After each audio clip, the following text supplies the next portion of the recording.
this is Sally and welcome to Reclaiming Pride, LGBT plus survivors of narcissistic abuse.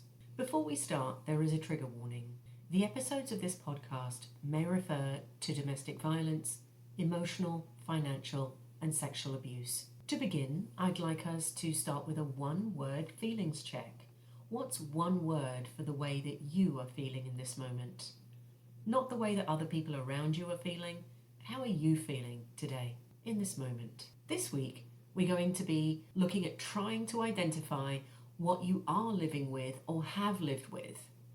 Is or was your toxic person someone who displays the pathology of narcissistic personality disorder? We're going to dive into that today. As I've mentioned in an earlier episode, when I first started to realize that there was something really wrong with my ex, and I started hanging out in self-help sections at Barnes & Noble, I knew that I was with an emotionally abusive person. However, it took me a while to realize the full extent of what was actually happening. I remember getting books on emotional abuse, verbal abuse, and there seemed to be a lot of similarities with borderline personality disorder in my ex, or BPD. But the further I delved into it and the more I learned, listened to, and read, I realized that she was actually much closer to the narcissistic personality disorder in the B cluster personality disorders. As we've seen in an earlier episode, the B cluster personality disorders all overlap like a Venn diagram at a certain point. So sure enough,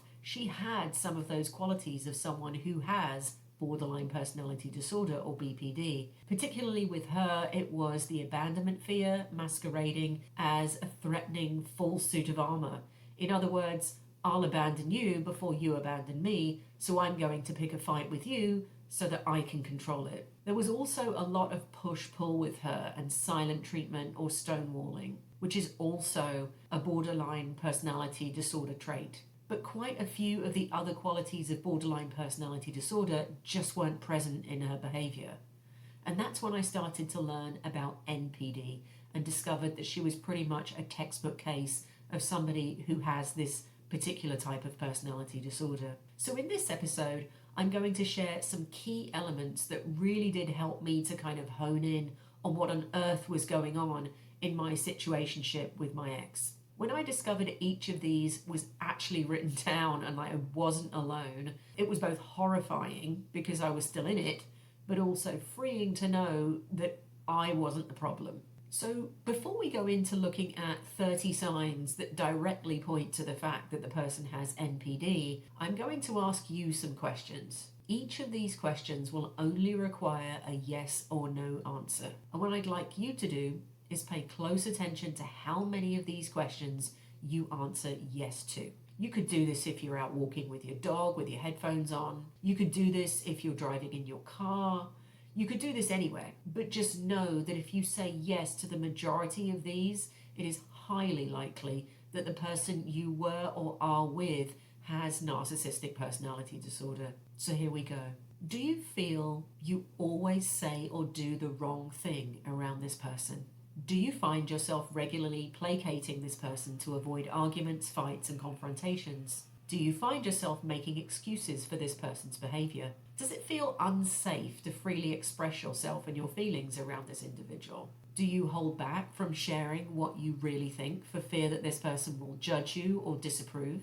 Do you frequently feel criticized or attacked by this person? Do you feel confident in other areas of your life when this person isn't around, but self-doubting and weak in this person's company, like a completely different person? Do you limit contact with people close to you, like family and friends, to avoid making this person upset? Do you feel that everything revolves around them and it's all about doing the things that they want to do? Do you feel physically unsafe around this person? Do you frequently wonder whether this person loves you? Do they seem to have contempt for you? Does this person use silent treatment to punish you? Are things always your fault and this person never takes responsibility? Is this person physically violent towards you? Does their behavior seem to go in an abusive cycle? In other words, do parts of it repeat in order?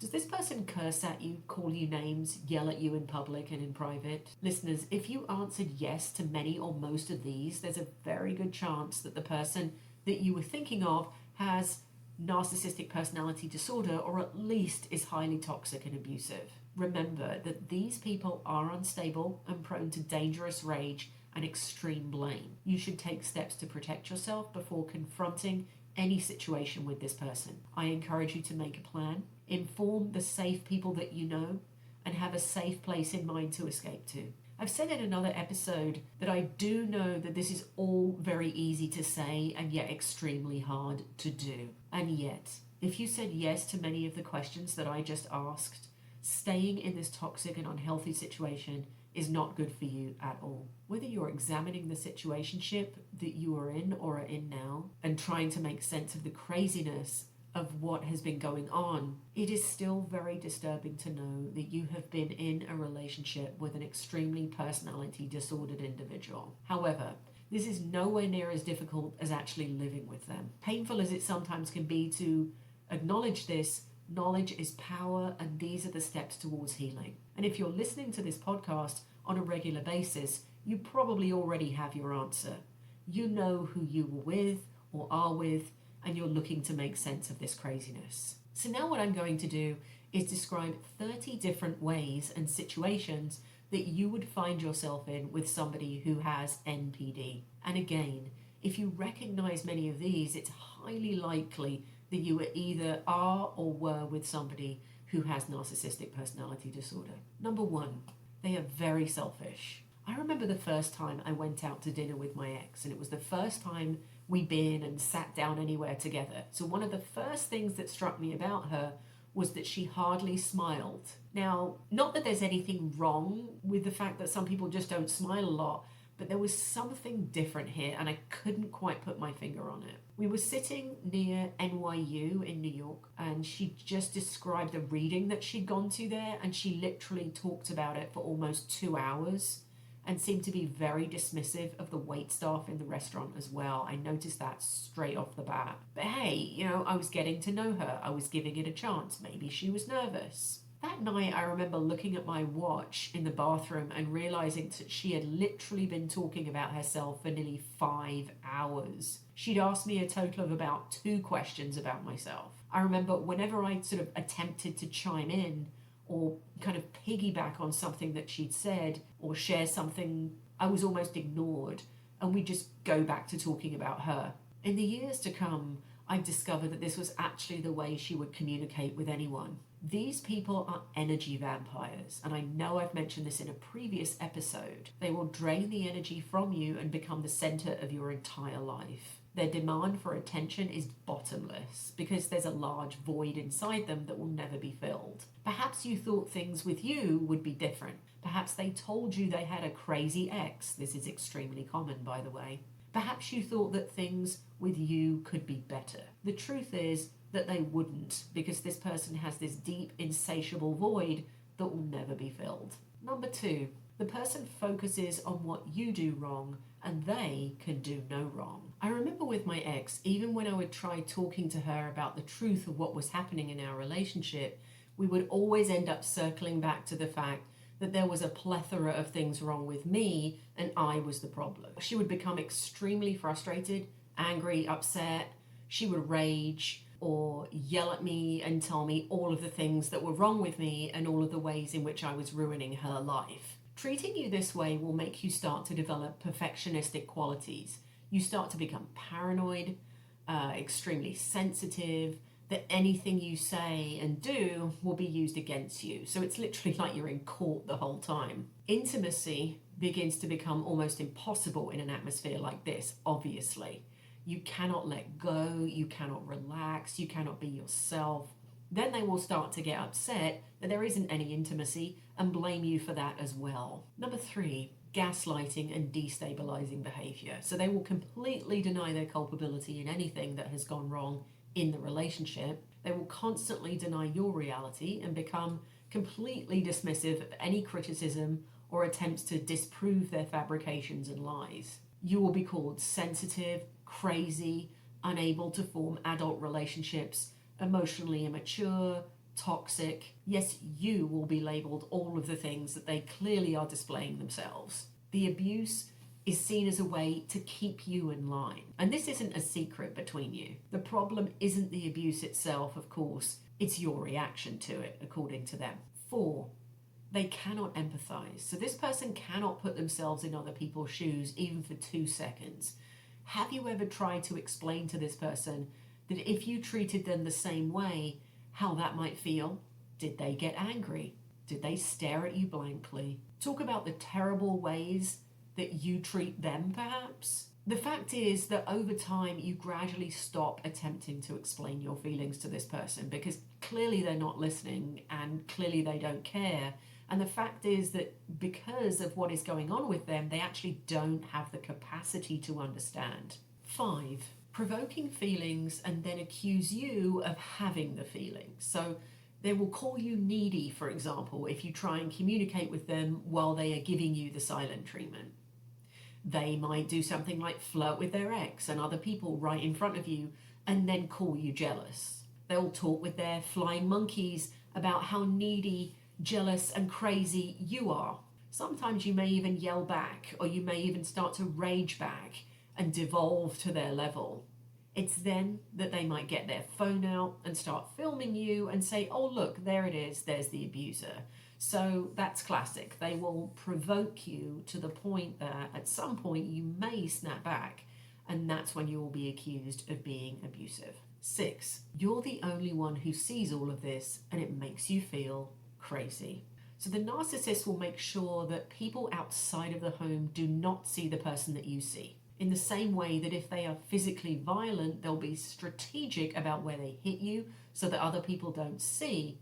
They'll be just as strategic about what they show other people and what they do not in terms of their character. If they can hold the job down for any length of time, the people at that job will see a different person than who you see, for example. When they lose the job, it usually means that the people at the workplace have started to see the cracks in their mask, in their false self, and they actually have started to experience what you experience, and therefore the person is terminated from the position. That's usually how it happens. This happened with my ex a number of times, and it left me to financially support her a number of times for a number of years. Number 7, an erosion of your boundaries. So the narcissist will slowly and surely erode your personal boundaries. They will use sarcasm, berating, belittling, judging, mockery whenever you try to express yourself. Teasing becomes the main way, in fact, that they start to communicate with you all the time. They will subtly belittle your intelligence and your talents and abilities.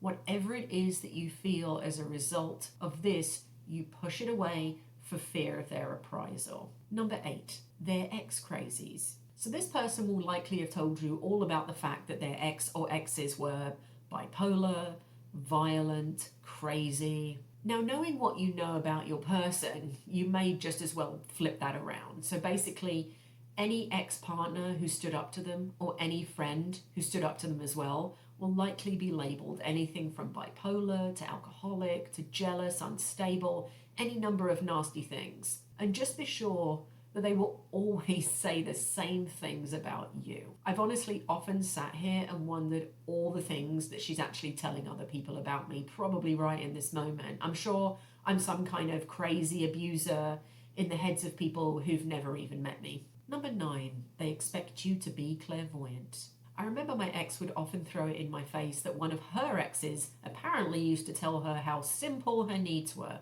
and how clear she was about making her needs met. Very meat and potatoes, very simple tastes. The fact is, though, that after the fact, I learned that this particular ex of hers had to have extensive psychotherapy after breaking up with her. This automatically tells me that her ex used to tell her that in order to placate her, to avoid problems. It's patently untrue.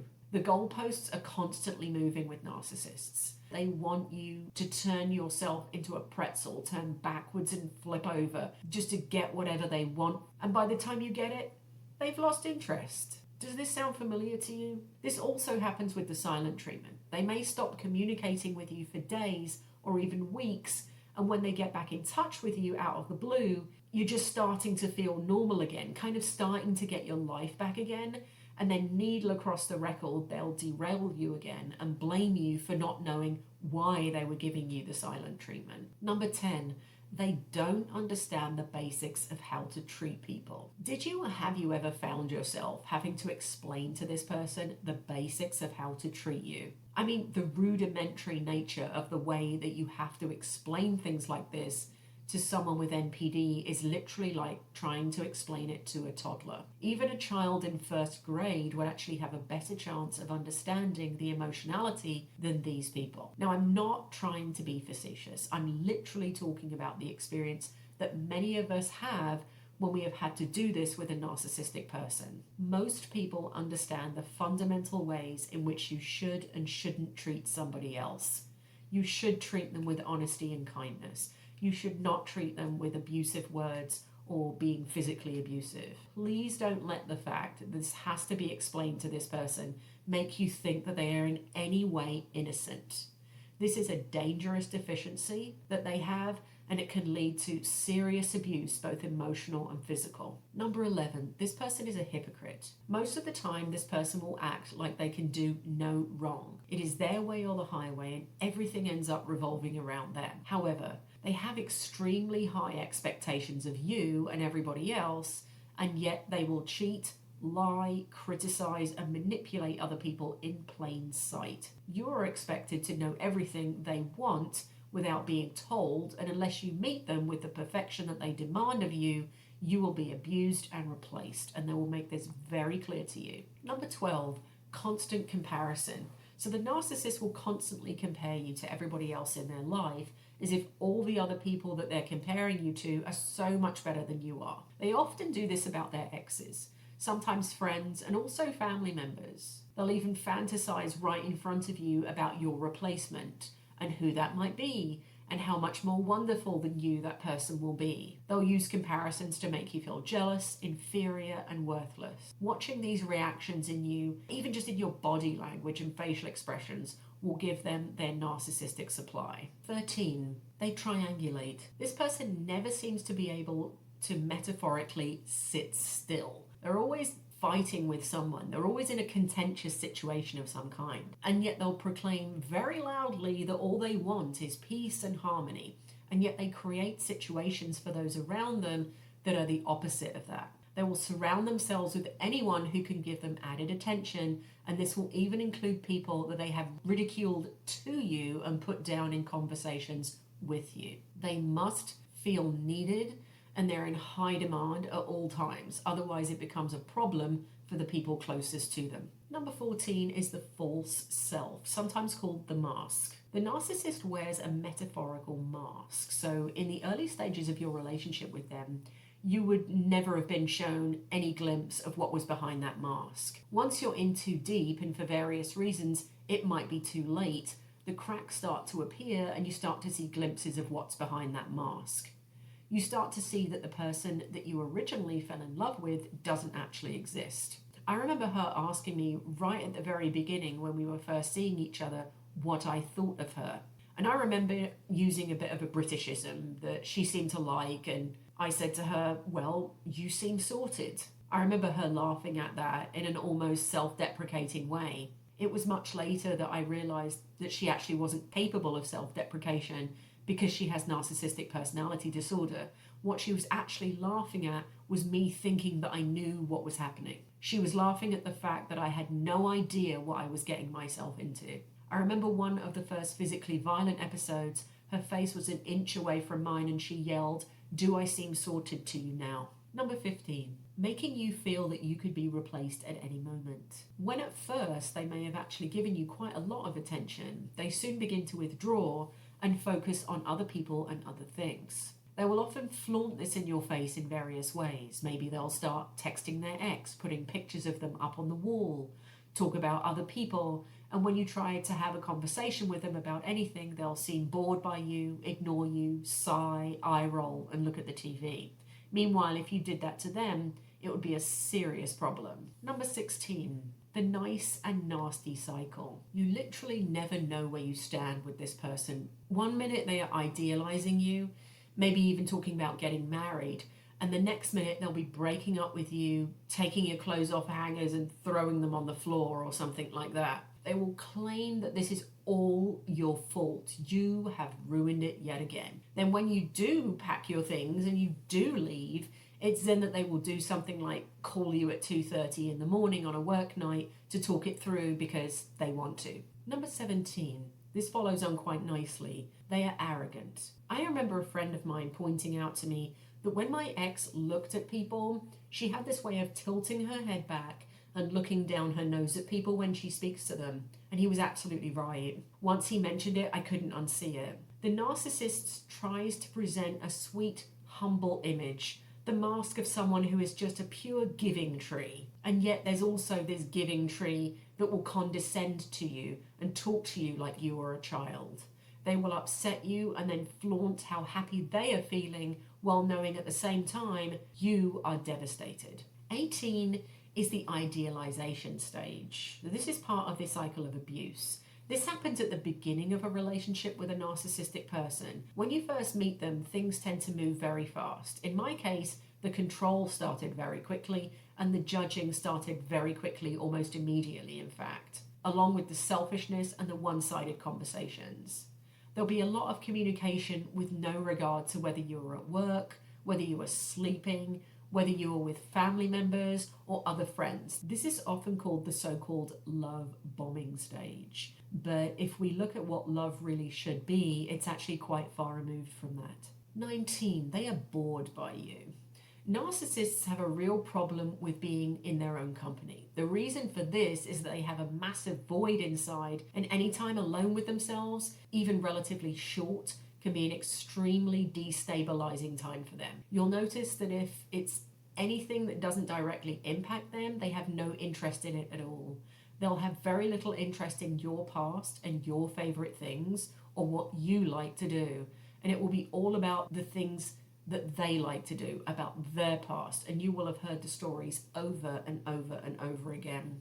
The fact that you need to be paying attention to that is paramount. The moment you start to join in a conversation with them, the eye-rolling boredom when you start to speak is very evident. They'll make brash decisions, often with your money and your time. And if you give any pushback, they will make it seem like you are a killjoy, an inferior, non-adventurous, and extremely troubled. Number 20 is something that they will accuse you of often, and that's withholding. I remember my ex somehow picked up a book by Adrienne Rich called On Lies, Secrets, and Silence. It's a book of essays. She would then use this book to berate me in various ways. It was a good 6 months into our relationship, and I'd already started shutting down and not telling her everything and withholding for fear of reprisal, either physical, emotional, verbal, or all of the above. She'd started to discover that I was withholding things from her and then started accusing me of being a liar and of withholding. She told me that she'd read this book of essays, the Adrienne Rich book, and that withholding was a form of lying and that this was what I was doing and that I was a toxic person, that I was abusive and needed to stop lying to her by withholding things from her. I still have a copy of that book on my shelf. I've never read it. It's the narcissist who is withholding. They withhold the truth. They withhold affection. They withhold intimacy. And they know they're doing all of the above. But they will treat it like a chore to be loving and intimate with you and yet claim that that is all that they want. 21, you start investigating. You might find that you start investigating this person, maybe right in the middle of your relationship, or things start happening in their social media. I remember my ex and I took our first vacation out to San Francisco. She'd had to go for work, a job she was later fired from. We took lots of pictures, and they were later all used in an online dating profile that she created for herself. She then called me at work just before I was about to teach a night class to tell me that she had created an online dating profile. I had 10 minutes before I had to walk into a classroom in a college and teach a 2.5-hour lesson on English literature with that knowledge in my head right before that. I don't even think she knew what time the class started. She didn't care. All she wanted to do was get her narcissistic supply by hearing how upset I was on the phone that she'd just done this. Number 22, they treat every argument like it's the last. Regular couples argue in an attempt to resolve something, basically, and even if they don't talk to each other for a short time, usually they're able to come together like two adults and resolve it in love if the relationship is right.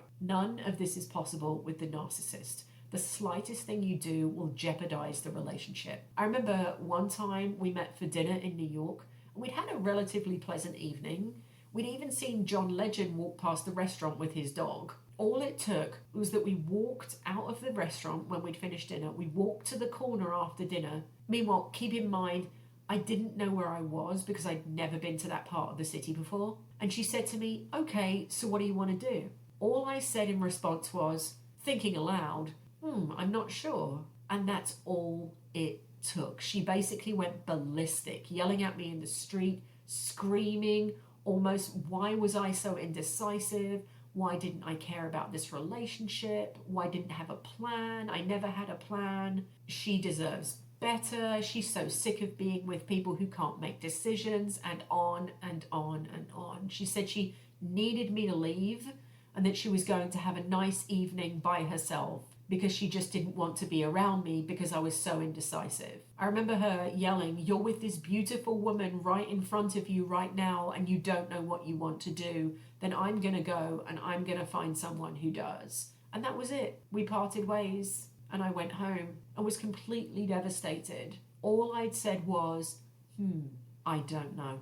23. Pathological excuse making and lying. Nothing is ever their fault. This is a cardinal trait. They will blame everybody else for their own shortcomings. This, in and of itself, is dishonest. They know that this is not true. Make no mistake, they are not laboring under the illusion that it's true. They know that they are lying when they're projecting on you. They are merely trying to save face and preserve the false self, preserve the mask. They have no remorse, embarrassment, or guilt, even when they are caught in the act. Their brain doesn't possess the ability to feel these things. Number 24, you walk on eggshells, but still you want their approval. So you'll increasingly find yourself excusing a lot of their questionable behavior. You will also find yourself in constant competition. You'll be pitted against others in the narcissist's orbit. They want you to make no mistake that they are completely prepared to get rid of you at any moment. You are replaceable, even though you may be engaged to them or married to them or have children and a home with this individual. Number 25, they are covertly abusive. This is the kind of abuse that creeps up slowly, like the analogy of boiling a frog. By the time you realize it's happening to you, you're in it and it's too late. This is purposeful on the narcissist's part. From a young age, most people have a gut feeling when they know something isn't quite right, either in the way that someone is speaking to you or touching you physically. There are so many of us who don't even realize that we've been in an abusive relationship until it's over because the brainwashing was so thorough, the gaslighting was so relentless, and our self-esteems are so low. This is covert abuse. 26. Gossip and smear campaigns. When the narcissist describes people to you, you can bet anything that that description is wholly inaccurate. You'll find yourself disliking or even resenting other people that you've never even met. Given their pattern of throwing you crumbs, the fact that they are quote unquote confiding in you might even give you some sense of importance to the narcissist, but don't be fooled. They will do the same thing to you, and they probably are already. Number 27, the smallest violin in the world. Have you heard all of the horror stories from this person's past? Have you heard them over and over again? The narcissist will claim that they can be a little passionate or get a little excited due to the way they grew up or some form of abuse they suffered as a child. They say they detest chaos and want peace. They dislike drama and want a calmer life full of serenity. And yet there's more drama in this person's orbit than in anyone else's you've ever known. 28. This person becomes your whole life. You end up spending more time around this person than you do around anybody else. You hardly see your friends anymore, and in fact they've started to criticize them so heavily that you start to wonder if you really have the right sort of friends at all. You have little time for anything else as they take over everything with overscheduling your time with them. They'll be quote unquote spontaneous, when in fact they're actually doing this on purpose. They've probably been making these plans for a while, but they'll spring it on you at the last minute. And if you react adversely in any way or say that you have other things to do, they will start to get very angry at you and accuse you of being unspontaneous, and just they'll go with someone else then, those kinds of things. Even if they know you have other plans, they will constantly ask you to spend time with them rather than do those other things with those other people. They are all you think about, they are all you talk about. You isolate yourself in order to make yourself even more available to them. You might cancel plans, miss work, take days off. Notice how they will never question where you are getting all of this time from, or what is it that you used to do with all of this time. They will never ask you about your other friends. They will never ask you about your family. It's as if those things don't exist to the narcissists, because actually they really don't. You're not a whole person to this individual. You're just a cardboard cutout. You're two-dimensional, and they are shuffling you around in order to get their supply. For some reason, this relationship is always involving sacrifices on your part without them having to lift a finger. I remember missing work for my ex when I lived in New York. I remember losing touch with friends for her. I remember we would go out for meals in the city, and then we would both go our separate ways to different boroughs where we lived. And then when I arrived home, she would text me to ask me if I wanted to come over. She lived nearly an hour away, and I didn't drive. But she did though. Number 29, they have power over your feelings. The narcissist will literally take the power of your own feelings and turn it on you. It's kind of like the principle of judo. They'll literally use their own metaphorical body weight to throw you across the room. You seem to be constantly apologizing. You've never cried this much in your whole life, even if you had a hard childhood. You wake up with waves of anxiety and a raised heart rate. You might start to forget your former self. I remember my ex would often remark that I was getting bags under my eyes. Meanwhile, she'd been keeping me up until 3 a.m. in the morning, emotionally torturing me. I was tired because I'd worked all day as a teacher, and two, because the conversations we would be involved in would be highly abusive. You would literally tear apart your entire life. You will get into deep debt. You will end friendships. You may even stop communicating with family members, all to be around this person who seems to know better. It feels almost actually like a cult leader. And finally, number 30, the qualities they once claimed to like about you, they now find disgusting. At first, they will act as if they find you interesting. But notice they never actually ask you anything about yourself or your own life or anything of any depth. And when they do, it feels like they're fishing, collecting information rather than being actually interested. They are collecting it. They're collecting it so that they can throw it at you later. Then once you're hooked, that's when the throwing begins. You seem to be always trying to prove who you are to this person, even though they may have been with you for years. You constantly feel unseen by them, like they've got the completely wrong end of the stick when it comes to who you are.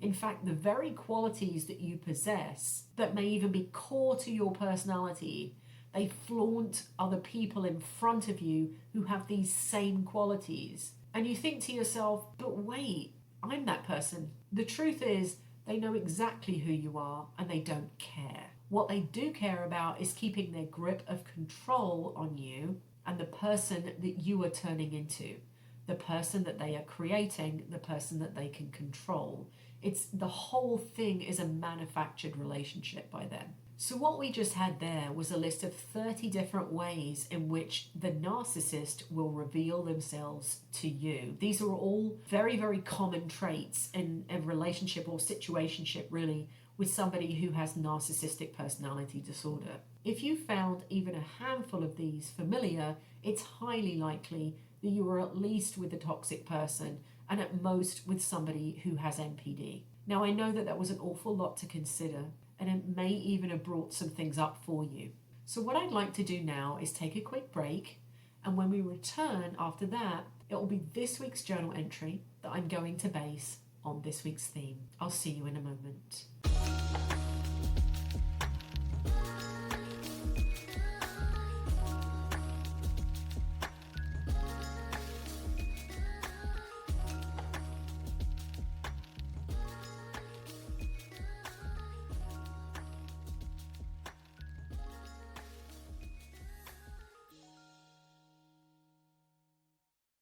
Welcome back. This week's journal entry will be based on undoing some of that tension around being so judged and unloved. This week, we're going to try another non-dominant hand journal entry. So what do I mean by non-dominant hand? So if this is the first time you've tried it, what it means is that you take the pen and you put it into the hand that you would not normally write with, okay? So if you're left-handed, you'll put it in your right hand or vice versa. Non-dominant hand journaling is a way to tap into our subconscious and more childlike mind and memories. It's also a way to slow down the recording of your thoughts because your non-dominant hand is slower.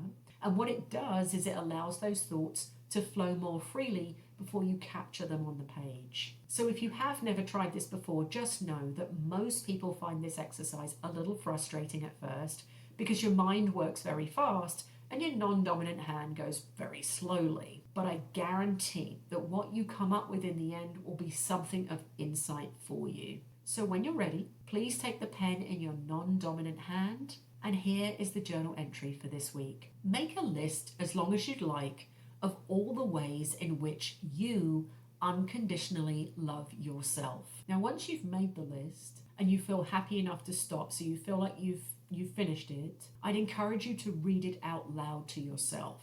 Reading journal entries out loud like this can be a great form of validation for the writer. Also, if there's somebody that you trust, a safe person, you could even share it with them if you'd like. This might even be somebody who knew you when you were with the narcissist. Please note, this podcast is not intended to replace professional therapy or counselling. It serves as a supplementary resource for support and encouragement. Listeners, you are encouraged to seek professional help if needed. I did, and it still works for me every day. Stay tuned, and I look forward to healing with you again next time. Bye-bye.